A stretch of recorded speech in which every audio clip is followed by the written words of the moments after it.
하나님의 말씀 로마서 6장 1절부터 14절까지 말씀. 로마서 6장 1절부터 14절까지 말씀을 7절까지는 제가 봉독하고 이하는 합독하겠습니다. 그런즉 우리가 무슨 말을 하리요? 은혜를 더하게 하려고 죄에 거하겠느냐? 그럴 수 없느니라. 죄에 대하여 죽은 우리가 어찌 그 가운데 더 살리요? 무릇 그리스도 예수와 합하여 세례를 받은 우리는 그의 죽으심과 합하여 세례를 받은 줄을 알지 못하느냐? 그러므로 우리가 그의 죽으심과 합하여 세례를 받음으로 그와 함께 장사되었나니 이는 아버지의 영광으로 말미암아 그리스도를 죽은 자 가운데서 살리심과 같이 우리로 또한 새 생명 가운데서 행하게 하려 함이라. 만일 우리가 그의 죽으심과 같은 모양으로 연합한 자가 되었으면 또한 그의 부활과 같은 모양으로 연합한 자도 되리라. 우리가 알거니와 우리의 옛사람이 예수와 함께 십자가에 못 박힌 것은 죄의 몸이 죽어 다시는 우리가 죄에게 종노릇하지 아니하려 함이니 이는 죽은 자가 죄에서 벗어나 의롭다 하심을 얻었음이라. 8절입니다.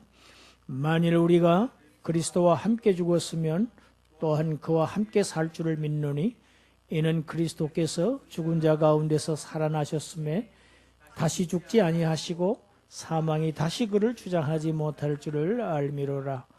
그가 죽으심은 죄에 대하여 단번에 죽으시며 그가 살아계심은 하나님께 대하여 살아계심이니 이와 같이 너희도 너희 자신을 죄에 대하여는 죽은 자요 그리스도 예수 안에서 하나님께 대하여는 살아있는 자로 여길지어다. 그러므로 너희는 죄가 너희 죽을 몸을 지배하지 못하게 하여 몸의 사욕에 순종하지 말고 또한 너의 지체를 불의의 무기로 죄에게 내주지 말고 오직 너희 자신을 죽은 자 가운데서 다시 살아난 자같이 하나님께 드리며 너희 지체를 의의 무기로 하나님께 드리라. 죄가 너희를 주장하지 못하리니 이는 너희가 법 아래에 있지 아니하고 은혜 아래에 있음이라. 아멘.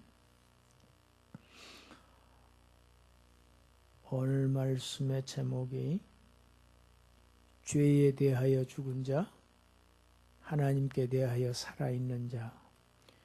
제목이 상당히 길고 오늘 본문도 상당히 깁니다. 그런데 설교는 짧게 하겠습니다. 설교가 짧아야 짧을수록 설교는 은혜가 된다고 그러죠. 그리스도인들은 죽은 자들입니다. 그리스도인들은 또한 산 자들입니다. 우리는 보통 죽음을 별로 좋지 않게 생각합니다. 그렇지만 이 죽음은 참 좋은 죽음입니다. 참 좋은 죽음.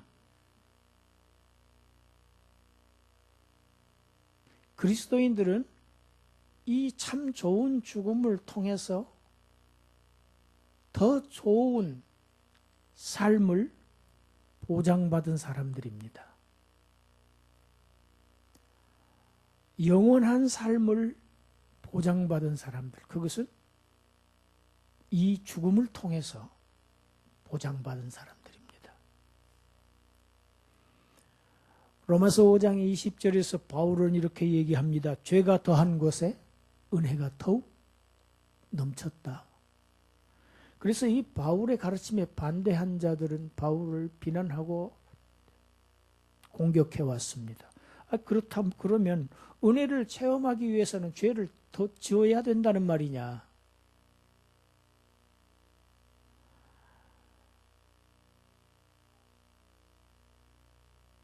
이상하게 공격하는 사람들이 있습니다. 이렇게 좋은 말을 참 나쁘게 공격하는 사람들이 오늘날도 굉장히 많습니다. 바울은 대답합니다. 결코 그럴 수 없는 일합니다. 아주 단호하게 거부합니다.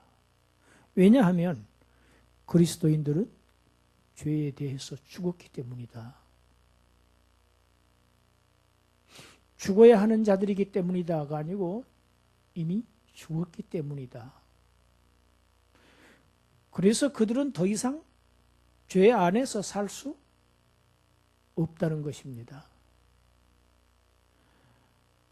죄는 사람을 지배하는 아주 강력한 세력으로 지금 로마서는 얘기하고 있습니다.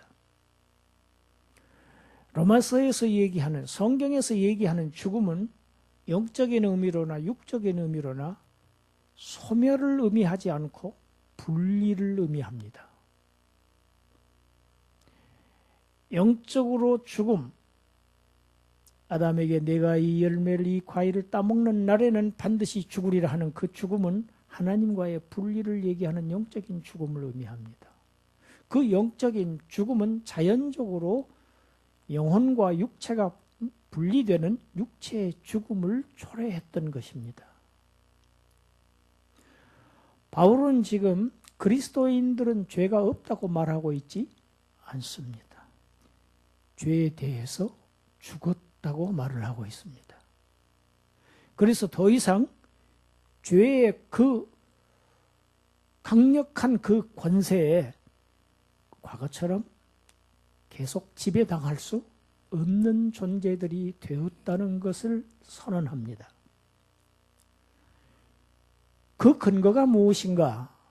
이것을 3절 이하에서 아주 길게 설명을 합니다. 죄에 대해서 죽었다는 근거가 뭐냐? 이렇게 말합니다. 우리는 그리스도 예수와 합하여 세례를 받았다. 그리고 그리스도 예수와 합하여 세례를 받았다고 하는 그것은 무엇을 의미하느냐 하면 곧 그의 죽으심과 합하여 세례를 받았다는 의미다.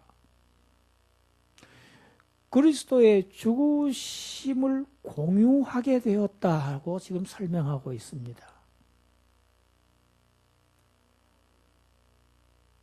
많은 번역가들이 로마서 6장에서 얘기하는, 사도 바울이 얘기하는 이 세례가 물세례냐, 고린도전서 12장에서 얘기하는 성령 세례냐, 이것을 가지고 굉장히 논합니다.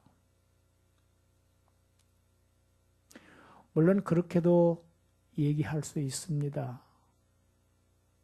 전혀 틀린 얘기는 아닙니다.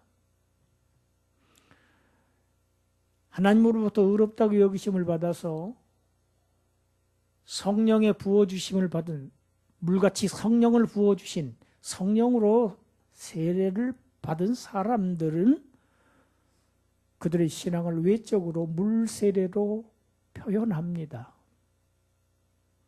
그러니까 물세례는 다른 더 본질적인 세례의 표입니다.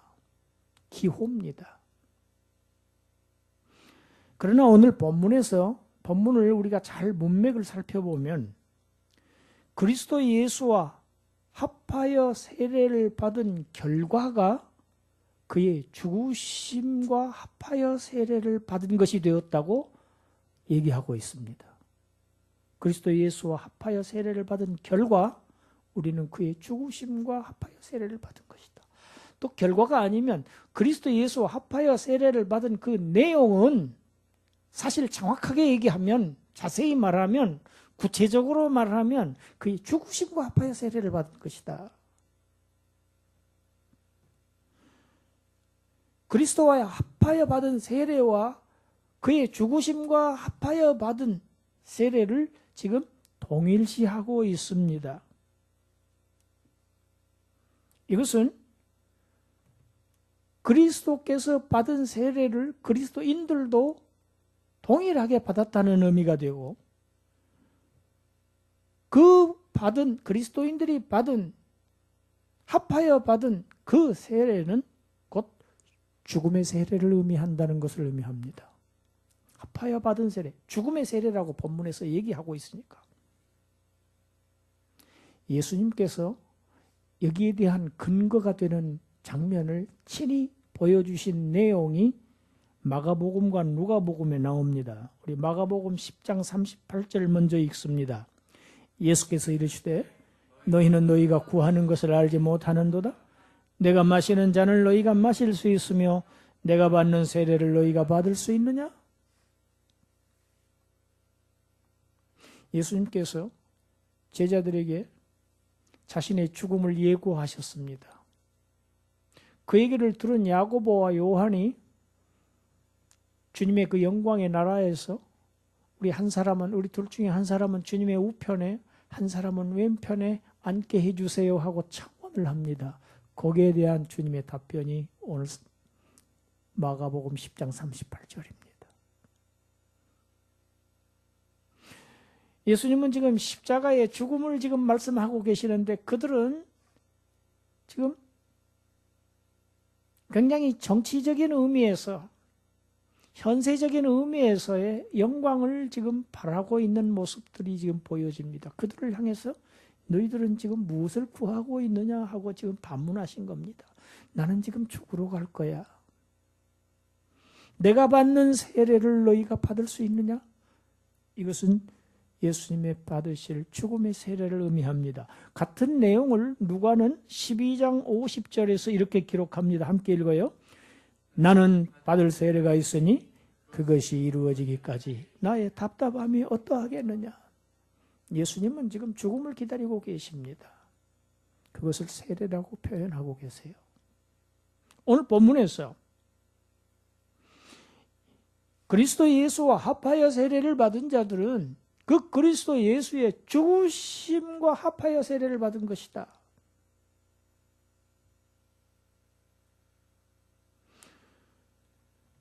그리스도 예수와 연합된 자들은 세례는 연합입니다.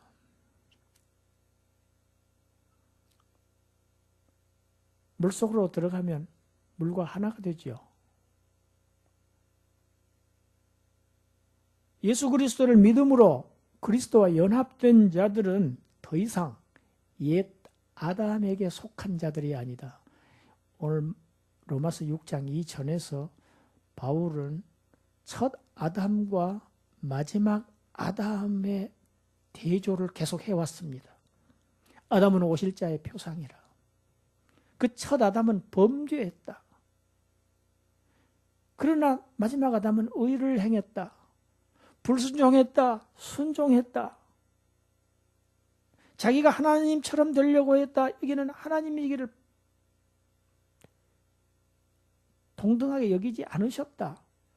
그 대조를 지금 계속해서 이어가고 있는 것입니다. 6장에서도. 그리스도 예수와 합한 자들은 더 이상 그 첫 아담에게 속한 자들이 아니라는 것입니다. 할렐루야. 이제는 새 아담, 새 아담, 새 나라의 신민이 되었다. 국민들이 되었다. 백성이 되었다. 이제. 그래서 어떤 방식으로 그와 함께 죽었고 그와 함께 다시 살아난 것이다.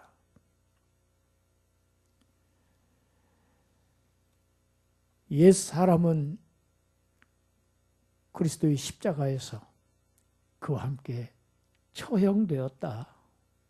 그리고 있어 새로운 생명으로 출생한 것이다. 여러분, 이것을 우리는 중생이라는 용어로 표현을 합니다. 죽어서 장사되었다. 물에 들어간 사람은 물속에 계속 있는 장면을 지금 연상하게 하지요. 하나님께서 우리의 구원을 이루시는 방법은 우리를 예수 그리스도와 연합하게 하시는 방법을 사용하십니다. 이 연합하게 하시는 이 사역은 주로 성령의 사역입니다. 예수 그리스도의 십자가 사건은 우리들의 옛 세상에 대한 종말을 의미합니다. 죽어서 장사된 자들에게 옛 것은 뒤에 남겨지기 마련입니다.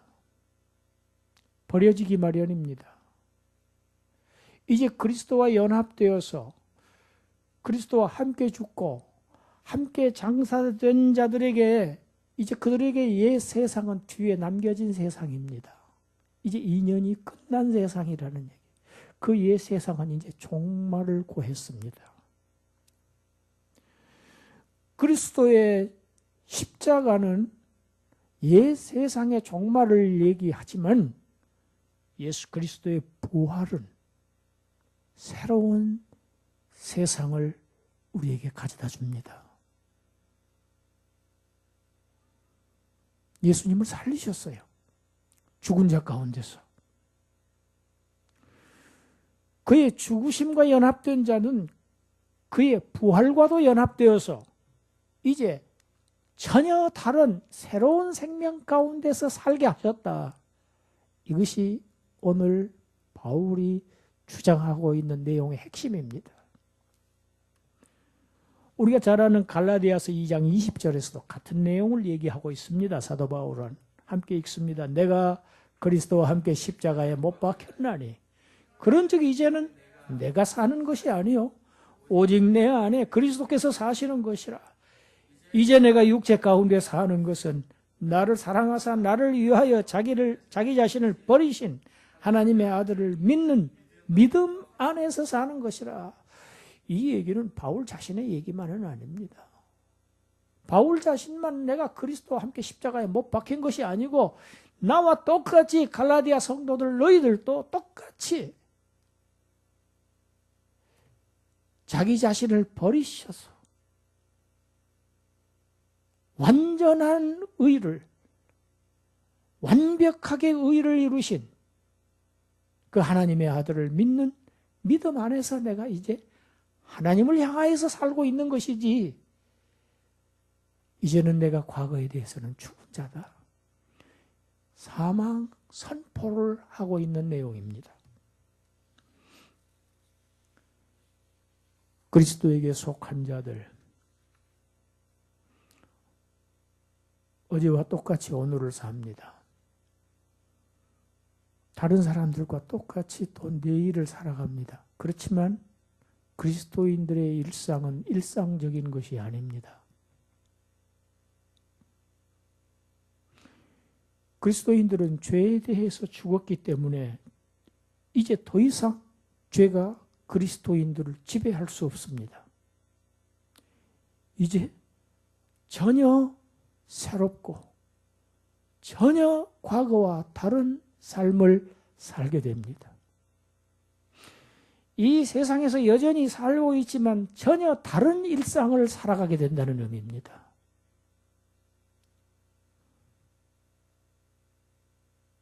그리스도인들의 삶입니다.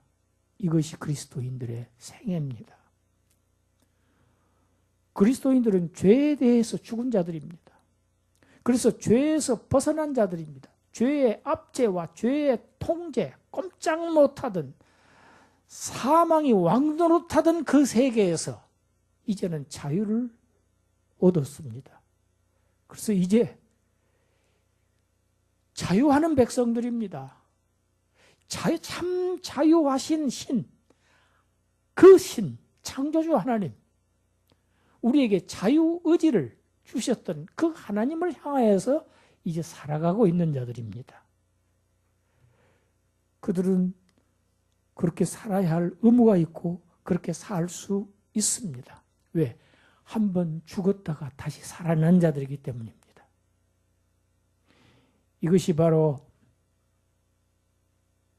독생자를 십자가에 매다신 이유이고 그를 다시 살리신 이유이고 저와 여러분들을 구원하신 이유입니다. 칭의는 성화를 위한 것입니다.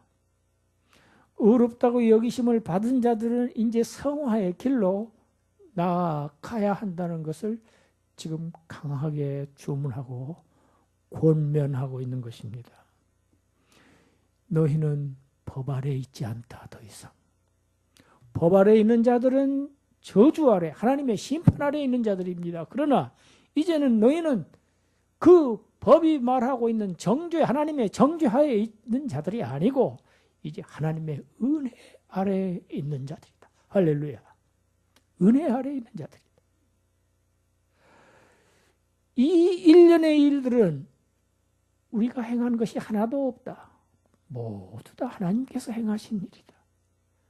그래서 은혜에 속한 자들이다. 그러니 다시는 죄에게 종로를 타지 말거라. 이제는 더 이상 죄의 몸이 아니다. 죄인은 죽었다. 죄의 몸이 멸해졌다. 사망했다는 겁니다. 십자가에서 함께 죽은 것입니다.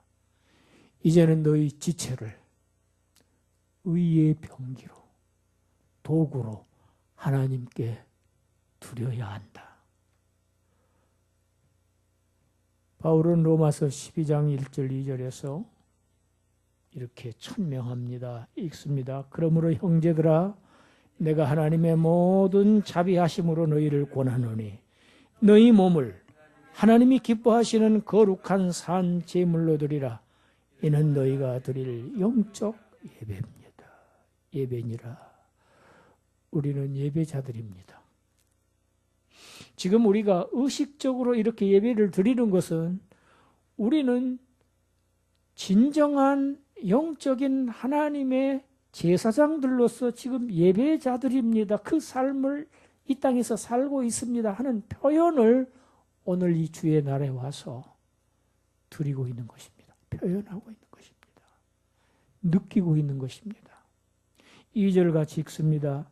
너희는 이 세대를 본받지 말고 오직 마음을 새롭게 함으로 변화를 받아 하나님의 선하시고 기뻐하시고 온전하신 뜻이 무엇인지 분별하도록 하라. 분별해라. 가려가면서 살아라. 이것이 옳은 일인지 그런 일인지, 하나님이 기뻐하시는지 싫어하시는지 미워하시는 일인지 순간순간 옳은 선택을 하며 선을 택해서 살아라. 한류가 대한민국을 살린다고 야단 법석들을 했습니다. 대한민국을 세계 어느 외교관보다 더 많이 선전하고 있다고, 경제를 일으키고 있다고 모두 다 박수갈채를 보냈습니다. 어린 나이에 학교를 떠나고 정상적인 교육을 버리고 부모로부터 받을 교육을 받지 않고 부모를 떠나 가정을 떠나서 그 엔터테인먼트 그룹에 속해가지고 밤낮 선정적인 춤을 연습하고 노래를 연습하고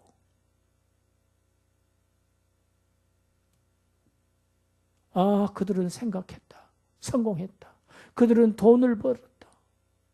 인기와 명예와 부를 누립니다. 그것을 수많은 어린아이들이 부러워하고 선망하고 따라하려고 합니다. 서너 살만 되면 그것을 다 대한민국 아이들은 다 흉내를 냅니다. 그러면 부모들은 잘한다고 박수갈채를 보냅니다. 기특해 합니다.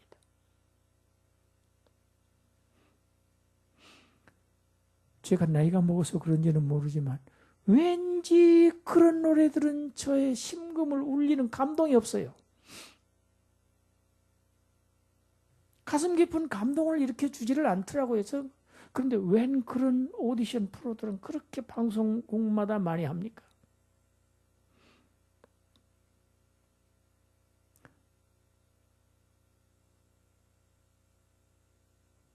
어렸을 때부터 모든 것 다 버리고 춤과 노래만 배운 아이들, 거기에 어디 고상한 인격이 있고 어디 인성에 대한 교육이 있고 어디 품이 있는 품위가 있는가?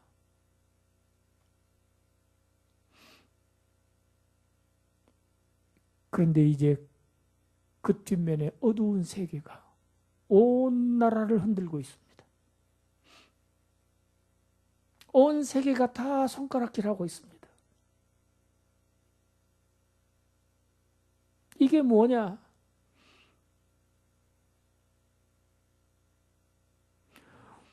모래 위에 쌓은 성은 아무리 높아 보았자 언젠가 무너질 수밖에 없습니다.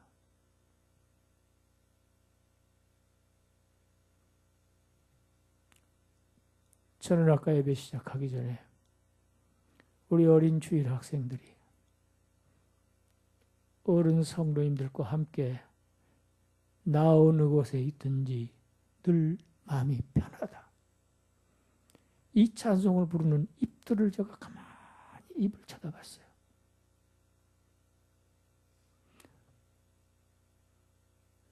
얼마나 아름다운 입인가. 이상한 노래말 그런 것을 축복으로 반복하는 것보다 얼마나 보기 좋은가. 교회에서 어렸을 때부터 성경을 배우고 찬송을 따라서 하고 찬양을 하고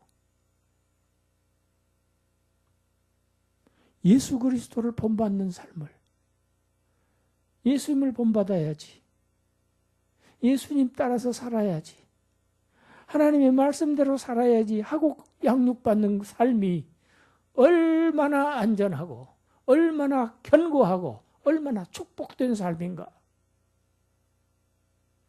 저는 아까 새삼 느꼈습니다. 성경은 이렇게 얘기합니다. 여호와를 경외하는 것이 지식의 근본이다. 여호와를 경외하는 것이 지혜의 근본이다. 그것이 사람의 본분이다. 같이 합시다. 너희는 이 세대를 본받지 말라. 여러분, 우리는 이 세상에 살고 있지만 이 세대에 속한 사람들이 아닙니다. 이것이 바로 우리들의 정체성입니다. 오늘 이 땅을 사는 그리스도인들이 자신들의 정체성이 무엇인지를 모르고 사는 경우가 너무 많습니다. 이 땅에 똑같이 삶을 살고 있지만 우리는 이 땅의 사람들이 아니다. 하늘 사람들이다. 차원이 다른 사람들이다. 그 세계를 향하여, 그 세계의 주인이신 하나님을 향하여 살아가는 자들, 그 사람들이 하나님과 함께 살게 됩니다. 기도하겠습니다. 하나님,